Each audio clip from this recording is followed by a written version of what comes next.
This is a podcast by WellHouse Church, where we talk about what it's like to be a Christian Monday through Saturday, to live as a person of faith in a culture against faith.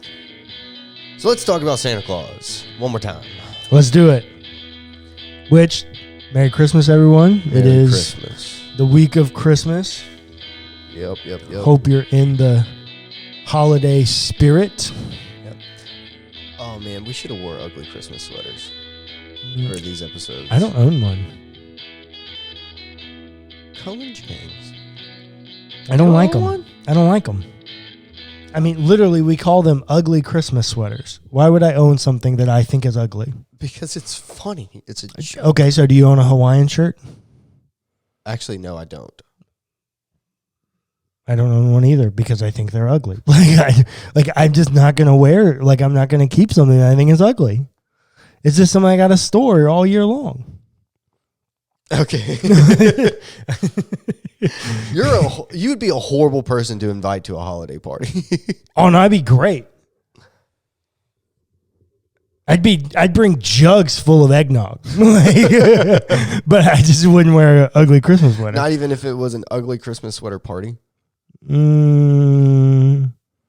Probably not. I just wear a normal sweater and pin the word ugly on it or something. Ugly and Christmas. Ugly on the front, Christmas on the back. Okay, so let's talk about Santa Claus. Okay, so last week, I'm sure it kind of felt like I was poo-pooing on Santa Claus. Yeah. Which I was. Yeah, kind of. But as I said at the end of the episode, I do think there's a way to save Santa Claus. Mm-hmm. And this is what I'm going to do with my kids. I haven't done it yet. I had them. They just went home, and they're going to be with their mom, my ex, until Christmas. So I'll do it on Christmas when I give them the Santa stuff. But I did start the conversation today because we went, as I'm trying to create my own holidays, right? So if you're new to the show, this is my first Christmas being divorced.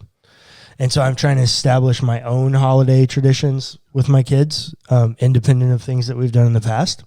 And one of them that I want to do, and I can't remember who gave me the idea.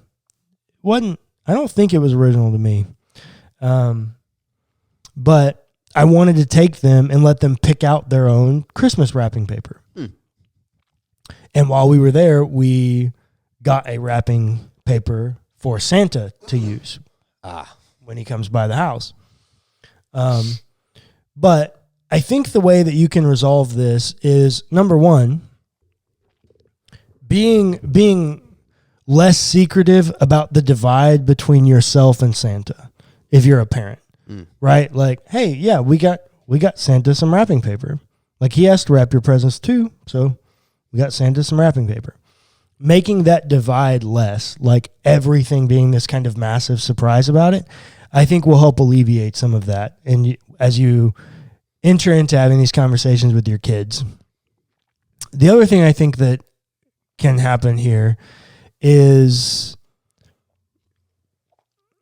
I think it's okay, and I think kids are happy to do this if you just tell them, hey, this is a story that we pretend with. Like, kids have such big imaginations. They have no problem saying that, oh, we have to pretend. Mm-hmm. And, they love, my kids love dressing up and role-playing and all that. I don't think saying that we pretend, deters from the tradition. Yeah. And the other thing I think you can do is...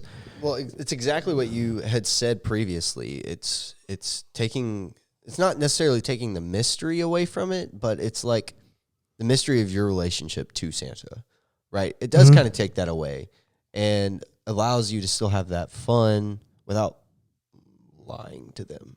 Well, and see, that's the deal. The lore and the story can live on. Right. In the same way that it lives on for us adults.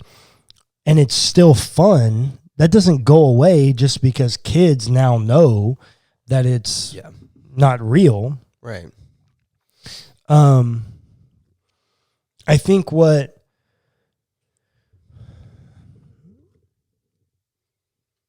I think the better way to do this is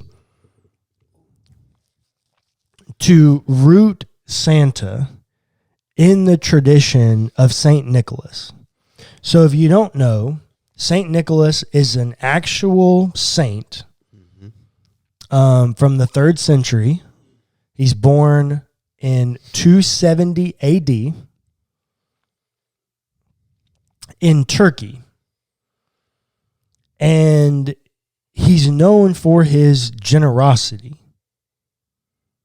He was a very generous person and had a reputation of secret gift giving, just as a thing for being generous, just as a kind attempt and effort. And that's where Santa Claus is rooted in. A real person that lived in the 300s. I just realized that might be where we get the Secret Santa thing from. All of it is rooted. Well, no. But like the actual idea of not knowing who's giving you the gift. Oh, got you. Like, got you. Yeah. Yeah, maybe so. Well, and here's a fun fact about him. Not a whole lot's known about St. Nicholas, but one of the earliest lists we have puts him as an attendee of the Council of Nicaea. Interesting. So, I think the way to make the Santa lore and story live on is rooting it in the generosity of Saint Nick. Yeah. And you can talk to your kids about how legends evolve. And we have other ones that are very easy, right? Right. I mean, think about dinosaurs or unicorns, right? Like legends evolve. Nessie, all these... Nessie, Loch Ness.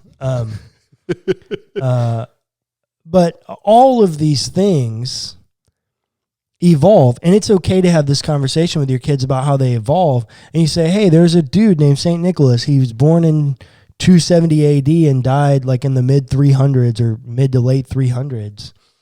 And he was a very generous person, and he just liked to be kind, and so he gave people gifts, and people wanted that story to live on. Sure. And so we made up this tradition called Santa Claus, and it's kind of evolved into what it is now, and none of that's a lie. Right. None of it's a lie. It opens this kind of open line of communication with you and your kids, but you can still tell them, hey, we do this. It's fun to pretend. Like there's a lot of fun activities to do, and we love that it stands for generosity and those kinds of things. And you can still set all of that up and leave all of that out there without setting your kids up for the devastation, right? Like when it happened for you, you were shooketh. Yeah. It kind of rocked my you. world as a kid. Yeah. You can save your kids from that by opening this conversation, and you can still tell them like, hey, remember, we pretend, and some people let their kids pretend that Santa's real, a real person. He's not a real person. For us, he's just a story that lives on from this other guy, but don't tell anyone that he's not real because you don't want to ruin the fun for someone else and their family the way that they do it. Now, of course, you always have the risk that a kid might let it slip or something like that. Right. But, I mean, they figured out eventually. Yeah. By the time kids are talking about it, so, you definitely have that fear, but I think there are ways to alleviate all of the concerns that people have about Santa Claus. And as I said last episode, if you didn't watch it, you should go back and listen to it because I explained a lot of my problems with Santa, not all of them. But a lot of my problems with Santa, and most of my problems with Santa revolve around the way that Santa's understanding of who deserves a gift is very different than the way Jesus understands who deserves a gift. Right. the way that Santa, just to recap, chooses who deserves a gift and who doesn't is based on the naughty or nice list, right? Whereas Santa, or with Jesus, it's a freely given gift. Correct. Not based on your own merits. Correct. Freely given, not based on your own merits.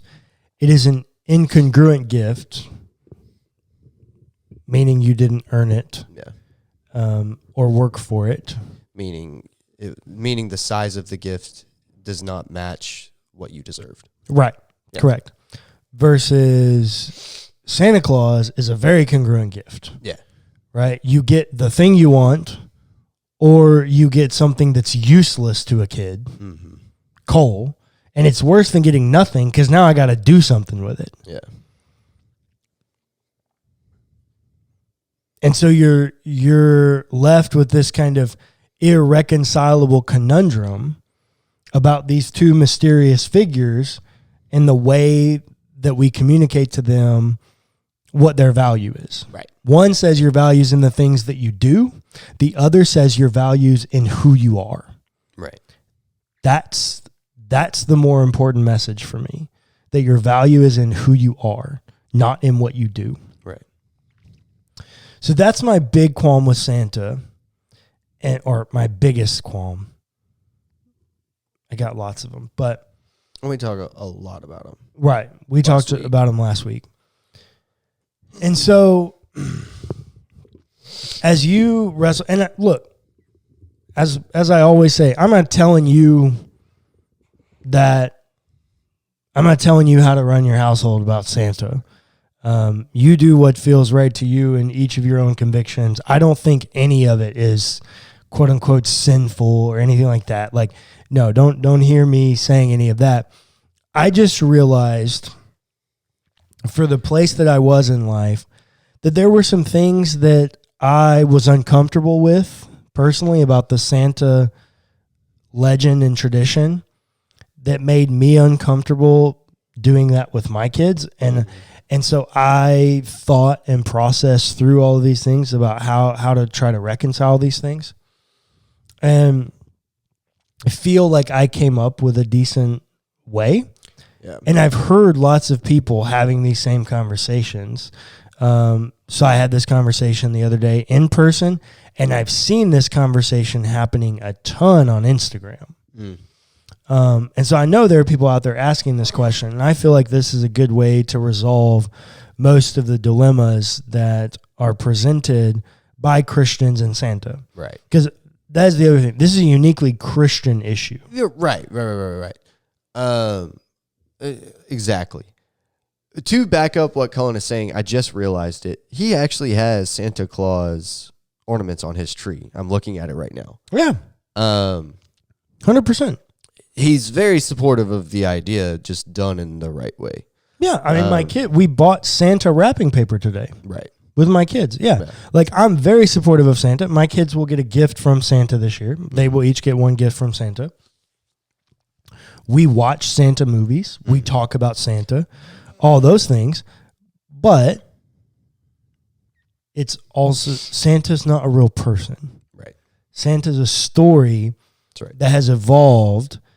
And in his evolution, he's come to some things that I personally now have a dilemma with. And so I'm finding a way to keep the things of Santa I love while reconciling the things I don't love by rooting him back in the story he was originally meant to represent. Right. None of it's a lie. Yeah. And none of it's a buzzkill. Right. Like, literally, you can still do all the same stuff. You can even make the cookies and lay them out with the milk, and you can still even take bites of them and do all of the fun things. And you can even still make it a mystery. It can even be a thing where it's like, oh, who ate the cookies this year? Was it dad? Was it mom? Was it grandma? Was it Uncle so-and-so? Right? There can still be other fun mysteries and new traditions that are born out of it where Santa lives on, but in this new kind of fresh, equitable, kind of incongruent way. Yeah, I don't think well, let me say, I know I'm not the only one that has these struggles because I've seen other people, thousands of people having this conversation on Instagram. And I think, like in anything, right? I mean, I don't know enough about when the Santa Claus tradition like came to be. And honestly, I'm not even sure where the Christmas tree thing came to be. Actually, that's like the Christmas tree is a pagan thing that came from the Egyptians. Oh, is that true? Yeah. Dang. Yeah. But every good Christian in America has a Christmas tree with an angel on top. With an angel on top. I don't have one. It has no top because I couldn't get the top I wanted. You wanted the Baylor helmet. It will be a gold Baylor helmet on the top of that thing next year. Yeah. I guess because it's the end of football season though, they were sold out of the like replica ones. Right. So I couldn't get it this year, but it will happen. There will be a Baylor football helmet on top of that. But that's hilarious. I don't know when the Santa thing started, but St. Nicholas lives long time ago. Yeah, like 14 centuries ago. Yeah. Anything that happened that long ago that is turned into lore or fable or story or tradition is going to evolve. Sure. And anytime it evolves for a myriad of reasons, and based on culture too. Yeah. Once it evolves, all it does is get one step further removed from the original story. Right. Fine. We do it with everything. Right? But once it evolves so many times over and over and over again, each time it evolves, it's solving some problem. Yeah. Well, in solving those problems, as it gets farther away, it can create new problems. And so we have to evolve it for the problems that it creates. And the way you resolve those is just to go back. This is the exact same reason that history repeats itself. Right. Is because we make the same decision to solve a problem.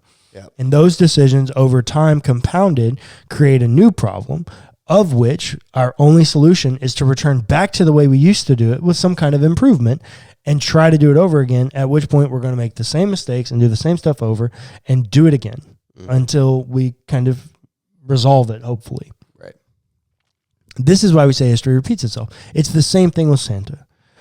We have just reached a point where I don't think it's a helpful metaphor the way that it exists today, at least in pop culture, for Christians. And so here's a way to return back to the original story of St. Nicholas, who, oddly enough, right, hence his name, St. Nicholas, so he's got plenty of Christian backing in that. I mean, he's at Nicaea for crying out loud. Right, yeah. It's not like Santa and Jesus are incompatible because they literally originated in one guy, or like Santa originates in one guy that happens to also be a Christian. So it's like there are ways to make these things work. We just have to get creative in them. Right. And I think by taking it back to, hey, St. Nicholas was a real person, and this is what he did, and this is how we've chosen to let his light shine all these years later. And it fixes a lot of problems, still allows you to have all the fun with Santa, and it brings the focus back once again on Jesus. That's my other thing is, even though Christmas is literally about Jesus and his birth, it feels more about Santa Claus. It feels more about Santa. Yeah. And so here's a way to still keep Jesus at the center, not give up Santa, but bring Jesus back to the center of it again, because even St. Nicholas is giving out incongruent gifts to all who have need, or how he so chooses, as a Christian at Nicaea, doing the things for the faith, literally being the hands and feet of Jesus. And that's what we have an opportunity to that's the story we have an opportunity to return our kids to.